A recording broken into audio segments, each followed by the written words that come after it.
missing Japanese citizens. One night in June 1978, a 22-year-old single mother of two kids named Yuichi was working her usual shift in Tokyo, Japan's Cabaret Hollywood. After finishing her shift right around midnight, Yu left the cabaret through the front door and was never seen again. At first, nobody thought that anything serious had happened to Yu. In fact, several years later, her manager was questioned, and he claimed that everyone thought she had quit when she failed to show up. Around that time, there had been rumors going around that several North Korean spies were working undercover in Japan, looking to abduct innocent citizens and hold them as hostages back in North Korea. However, this was seen by the Japanese government as nothing more than a conspiracy theory that couldn't possibly be true.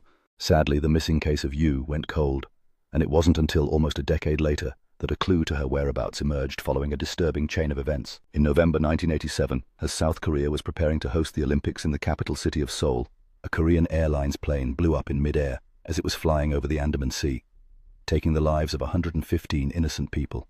During the investigation, it was revealed that two North Korean agents, acting under direct orders from the North Korean government, had planted a bomb in an overhead storage compartment before getting off at the first layover in Abu Dhabi. As the authorities were closing in on the two suspects, one of them took his life with a cyanide-laced cigarette. But the South Korean government was able to arrest the other agent responsible for the attack.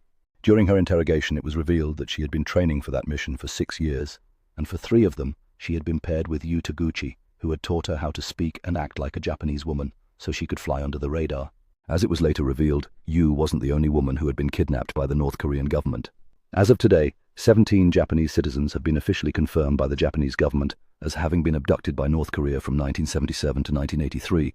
Disturbingly, a lot of them were shamelessly kidnapped in the middle of the day and thrown on a boat to North Korea.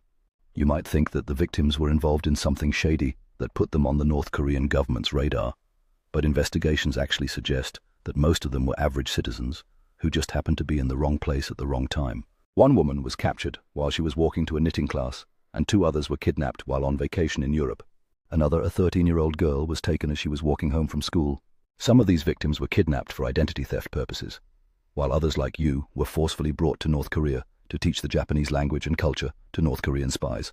After the kidnappings were confirmed beyond a shadow of a doubt, the North Korean government had no choice but to come forward and apologize. But they claimed that only 5 of the 17 kidnapping victims were still alive.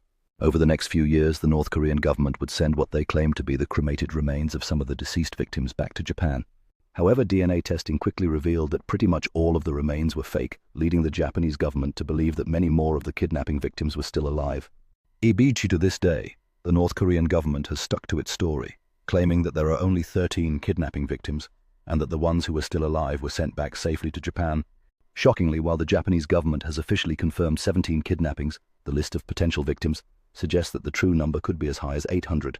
Sadly, given the current political situation, it's unlikely we'll ever see the full extent of these abductions or see the North Korean government held truly accountable for its horrific crimes.